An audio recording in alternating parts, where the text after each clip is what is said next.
सभी देवियों और सज्जनों और वर्चुअली दुनिया भर से जुड़े हुए सभी महानुभाव, गुरु तेग बहादुर साहब के 400वें प्रकाश पर्व को समर्पित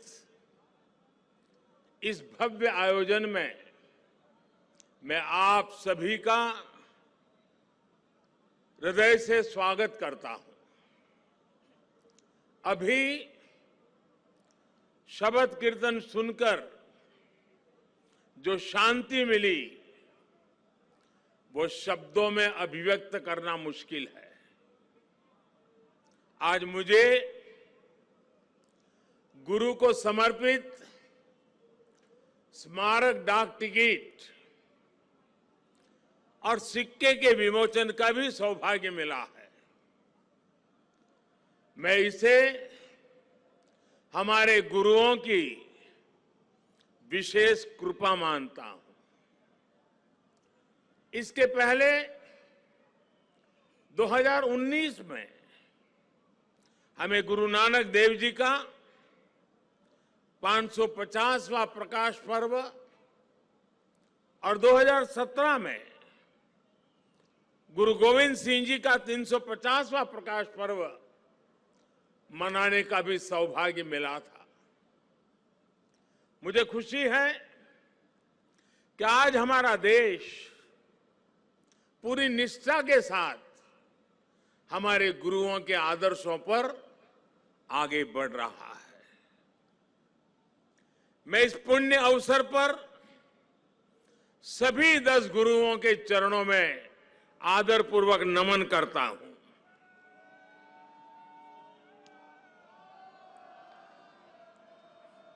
आप सभी को, सभी देशवासियों को और पूरी दुनिया में गुरुवाणी में आस्था रखने वाले सभी लोगों को मैं प्रकाश पर्व की हार्दिक बधाई देता हूं। साथियों, ये लाल किला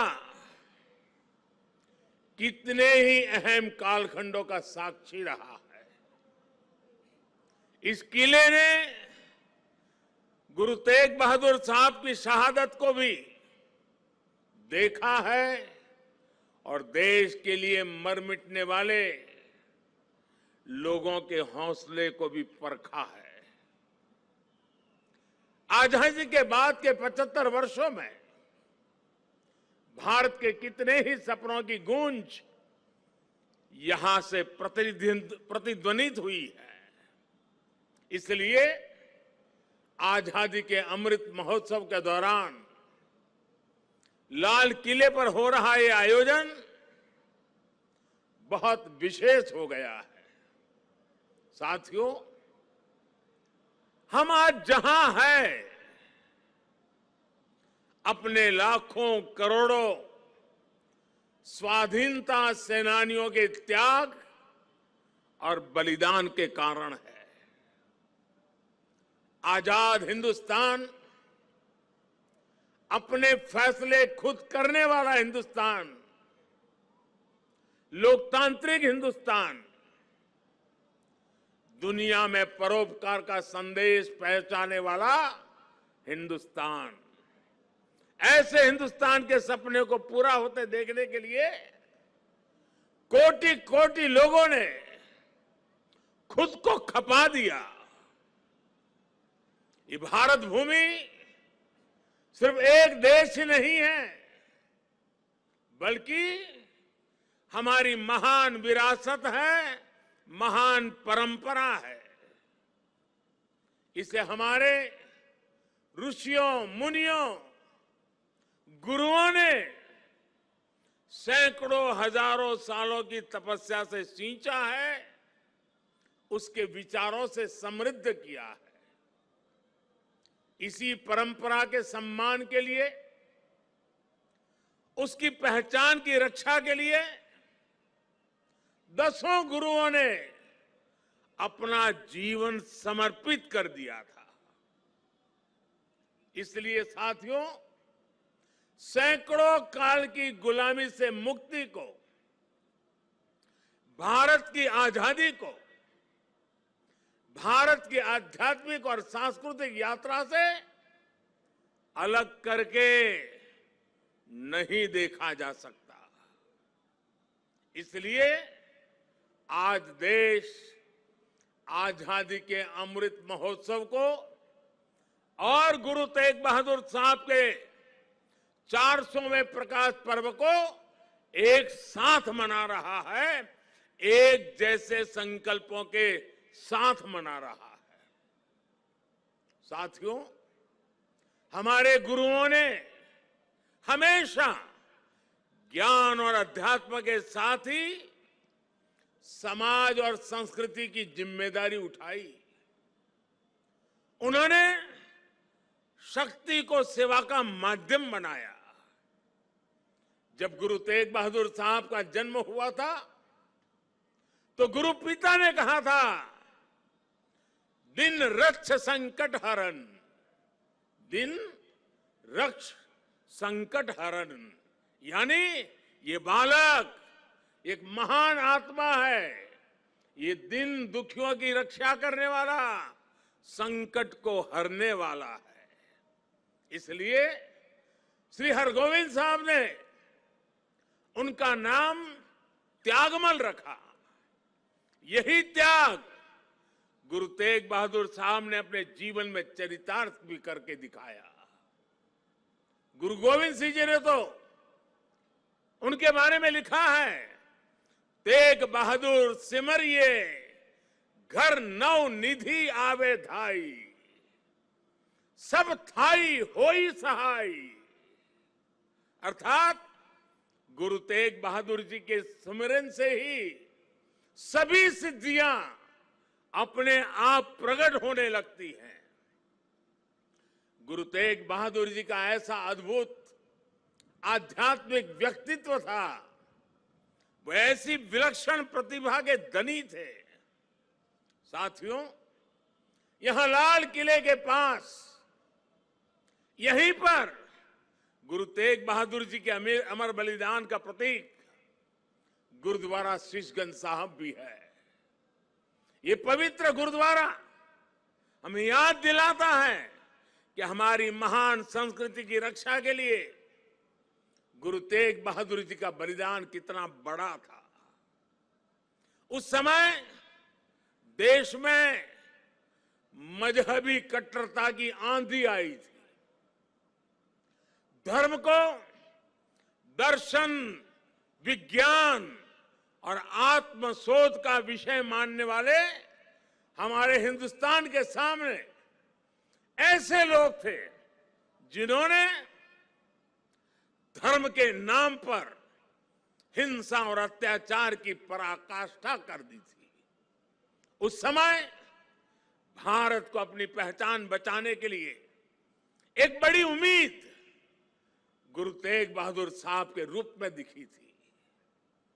औरंगजेब की आतताई सोच के सामने उस समय गुरु तेग बहादुर जी हिंदवी चादर बनकर, एक चट्टान बनकर खड़े हो गए थे। इतिहास गवाह है कि वर्तमान समय गवाह है और ये लाल किला भी गवाह है कि औरंगजेब और उसके जैसे अत्याचारियों ने भले ही अनेकों सिरों को धड़ से अलग करा, लेकिन हमारी आस्था को वो हमसे अलग नहीं कर सका। गुरु तेग बहादुर जी के बलिदान ने भारत की अनेकों पीढ़ियों को अपनी संस्कृति की मर्यादा की रक्षा के लिए, उसके मान सम्मान के लिए जीने और मर मिट जाने की प्रेरणा दी है। बड़ी बड़ी सत्ताएं मिट गई, बड़े बड़े तूफान शांत हो गए, लेकिन भारत आज भी अमर खड़ा है। भारत आगे बढ़ रहा है। आज एक बार फिर दुनिया भारत की तरफ देख रही है। मानवता के मार्ग पर पथ प्रदर्शन की उम्मीद कर रही है। गुरु तेग बहादुर जी का आशीर्वाद हम नए भारत के आभामंडल में हर और महसूस कर सकते हैं। भाइयों और बहनों, हमारे यहां हर कालखंड में जब जब नई चुनौतियां खड़ी होती है तो कोई न कोई महान आत्मा इस पुरातन देश को नए रास्ते दिखाकर दिशा देती है। भारत का हर क्षेत्र, हर कोना हमारे गुरुओं के प्रभाव और ज्ञान से रोशन रहा है। गुरु नानक देव जी ने पूरे देश को एक सूत्र में पिरोया। गुरु तेग बहादुर जी के अनुयायी हर तरफ हुए। पटना में पटना साहिब और दिल्ली में रकाबगंज साहिब, हमें हर जगह गुरुओं के ज्ञान और आशीर्वाद के रूप में एक भारत के दर्शन होते हैं। भाइयों और बहनों, मैं अपनी सरकार का सौभाग्य मानता हूं कि उसे गुरुओं की सेवा के लिए इतना कुछ करने का अवसर मिल रहा है। पिछले वर्ष ही हमारी सरकार ने साहिबजादों के महान बलिदान की स्मृति में 26 दिसंबर को वीर बाल दिवस मनाने का निर्णय किया है। सिख परंपरा के तीर्थों को जोड़ने के लिए भी हमारी सरकार निरंतर प्रयास कर रही है। जिस करतारपुर साहिब कॉरिडोर की दशकों से प्रतीक्षा की जा रही थी, उसका निर्माण करके हमारी सरकार ने गुरु सेवा के लिए अपनी प्रतिबद्धता दिखाई है। हमारी सरकार ने पटना साहिब समेत गुरु गोविंद सिंह जी से जुड़े स्थानों पर रेल सुविधाओं का आधुनिकीकरण भी किया है।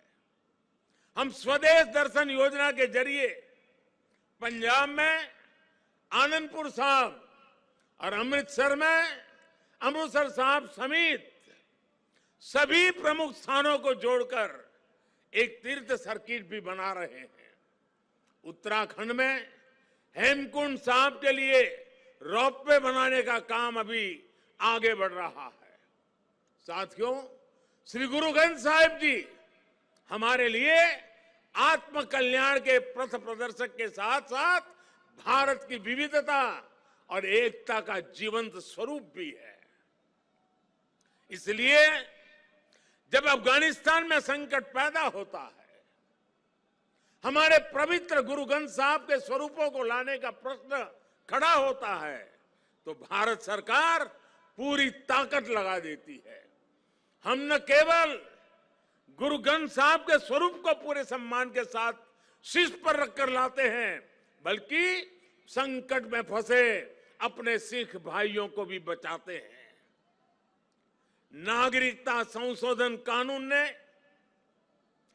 पड़ोसी देशों से आए सिख और अल्पसंख्यक परिवारों को देश की नागरिकता मिलने का रास्ता साफ किया है। ये सब इसलिए संभव हुआ है क्योंकि हमारे गुरुओं ने हमें मानवता को सर्वोपरि रखने की सीख दी है। प्रेम और सौहार्द हमारे संस्कारों का हिस्सा है। साथियों, हमारे गुरु की वाणी है, भय काहू को देत नहीं, भय काहू को देत नहीं, नहीं भय मानत आन, कह नानक सुनी रे मना, ज्ञानी ताही बखानी। अर्थात ज्ञानी वही है जो न किसी को डराए और न किसी से डरे। भारत ने कभी किसी देश या समाज के लिए खतरा नहीं पैदा किया। आज भी हम पूरे विश्व के कल्याण के लिए सोचते हैं, एक ही कामना करते हैं। हम आत्मनिर्भर भारत की बात करते हैं तो उसमें पूरे विश्व की प्रगति लक्ष्य का सामने रख करके हम करते हैं। भारत विश्व में योग का प्रसार करता है तो पूरे विश्व के स्वास्थ्य और शांति की कामना से करता है। कल ही मैं गुजरात से लौटा हूं। वहां विश्व स्वास्थ्य संगठन के पारंपरिक चिकित्सा के ग्लोबल सेंटर का उद्घाटन हुआ है। अब भारत विश्व के कोने कोने तक पारंपरिक चिकित्सा का लाभ पहुंचाएगा, लोगों के स्वास्थ्य को सुधारने में अहम भूमिका निभाएगा। साथियों, आज का भारत वैश्विक द्वंद्वों के बीच भी पूरी स्थिरता के साथ शांति के लिए प्रयास करता है, काम करता है। और भारत अपनी देश की रक्षा सुरक्षा के लिए भी आज उतनी ही दृढ़ता से अटल है। हमारे सामने गुरुओं की दी गई हुई महान सिख परंपरा है। पुरानी सोच, पुरानी रूढ़ियों को किनारे हटाकर गुरुओं ने नए विचार सामने रखे। उनके शिष्यों ने उन्हें अपनाया, उन्हें सीखा। नई सोच का ये सामाजिक अभियान एक वैचारिक इनोवेशन था। इसलिए नई सोच, सतत परिश्रम और 100% समर्पण, ये आज भी हमारे सिख समाज की पहचान है। आजादी के अमृत महोत्सव में आज देश का भी यही संकल्प है। हमें अपनी पहचान पर गर्व करना है, हमें लोकल पर गर्व करना है, आत्मनिर्भर भारत का निर्माण करना है। हमें एक ऐसा भारत बनाना है जिसका सामर्थ्य दुनिया देखे, जो दुनिया को नई ऊंचाई पर ले जाए। देश का विकास, देश की तेज प्रगति, ये हम सबका कर्तव्य है। इसके लिए सबके प्रयास की जरूरत है। मुझे पूरा भरोसा है कि गुरुओं के आशीर्वाद से भारत अपने गौरव के शिखर तक पहुंचेगा। जब हम आजादी के 100 साल मनाएंगे तो एक नया भारत हमारे सामने होगा। गुरु तेग बहादुर जी कहते थे, साधो साधो गोविंद के गुण गाओ, मानस जन्म अमोल कपायो, व्यर्था काहे गवाऊं। इसी भावना के साथ हमें अपने जीवन का प्रत्येक क्षण देश के लिए लगाना है, देश के लिए समर्पित कर देना है। हम सभी मिलकर देश को विकास की नई ऊंचाई पर ले जाएंगे। इसी विश्वास के साथ आप सभी को एक बार फिर हार्दिक शुभकामनाएं देता हूं। वाहेगुरु जी का खालसा, फतेह।